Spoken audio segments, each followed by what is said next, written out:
nuestra posición de no acompañar este proyecto de ley que restablece el impuesto primario a los inmuebles rurales.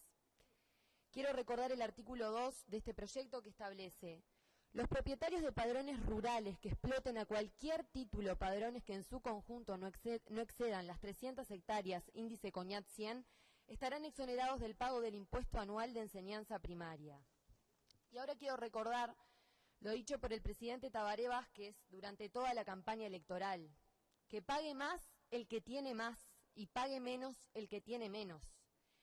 Este tipo de tributos, así como lo fue en su momento el ISIR, han sido siempre muy atractivos para aquellos políticos populistas que obtienen un rédito político al acosar, y digo acosar entre comillas, a los grandes tenedores de tierra. ¿Y por qué? Para entrar dentro de la exoneración se deben de cumplir dos condiciones, además del tamaño del predio.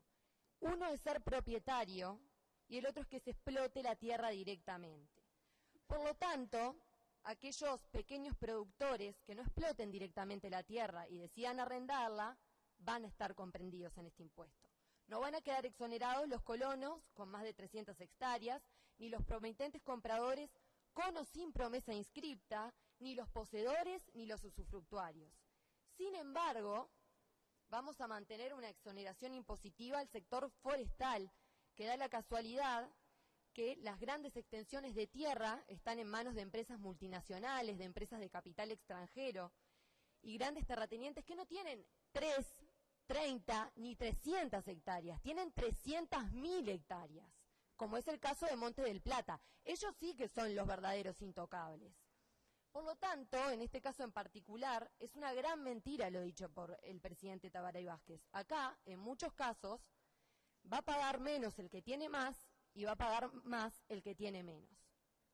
Por otro lado, tenemos el artículo 4, que prevé la eliminación de la transferencia que se realiza desde el año 96 por IMEBA-IRAE, cuando se eliminó el impuesto a primaria al sector rural. Por lo que claramente la escuela pública no va a recibir mayores ingresos, sino, como lo han dicho otros diputados de mi partido, va a ser Rentas Generales quien va a dejar de transferir 194 millones de pesos a la escuela pública. Cambia la fuente, cambia quién da ese dinero.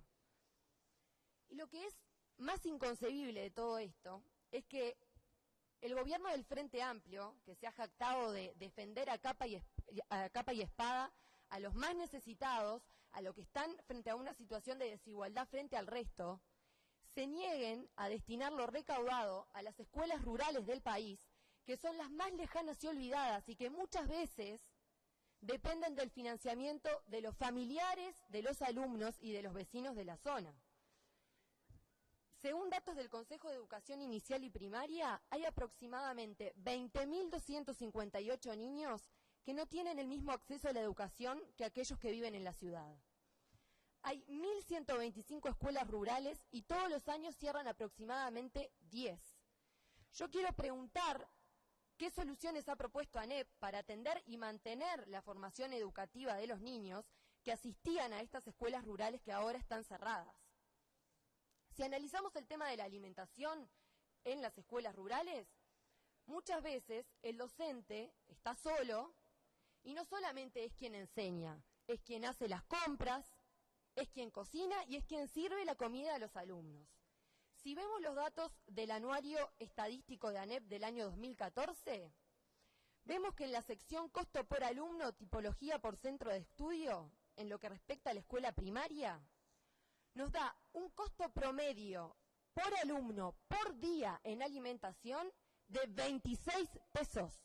Por lo tanto, si nos trasladamos a la escuela rural, si los vecinos o los familiares no donan la carne, no hay comida. Si no donan la verdura, no hay comida. Si no donan la leche, no hay comida, porque en este país, por 26 pesos, nadie come. Por lo tanto, estos productores no solamente van a terminar pagando el impuesto a primaria, sino que van a seguir contribuyendo para un buen funcionamiento de la escuela rural de la zona. Y no solamente hay diferencias en el modo en que se dictan las clases cuando hay más de un alumno de distintos cursos en el mismo salón, o cuando la maestra, además de maestra, es cocinera, sino también las hay a la hora de ejecutar el programa, porque hay impedimentos técnicos. En una escuela de Montevideo no hay luz, nos quedamos sin luz, se suspende el dictado de clases momentáneamente. En una escuela rural nos quedamos sin luz y las clases continúan. Por último, y no menos importante, hay que analizar la oportunidad de reanudar el cobro de este impuesto en un momento donde varios departamentos fueron declarados en emergencia agropecuaria, 8 precisamente por el Ministerio de Ganadería, debido a la sequía que afecta a todo el país. Y a esto le tenemos que sumar las proyecciones desfavorables para el sector agropecuario en los próximos años. Gran parte del crecimiento económico en estos últimos años, en estos últimos 10 años, se lo debemos al sector agropecuario, que es el sector que ha generado la mayor inversión que se recuerda en la historia del país. El campo nacional viene de 2 zafras muy desfavorables. La zafra de cultivos de invierno del año pasado, donde obtuvieron resultados negativos aquellos productores que plantaron trigo y cebada. Venimos ahora de una mala zafra de cultivos de verano, principalmente por una caída de los precios, principalmente de la soja, que se ha convertido en el principal producto de exportación del Uruguay, y por la sequía. Y si vamos a lo más reciente, hay un montón de productores que han decidido no realizar cultivos de invierno en esta temporada, ahora, en estos meses, en este mes, en mayo.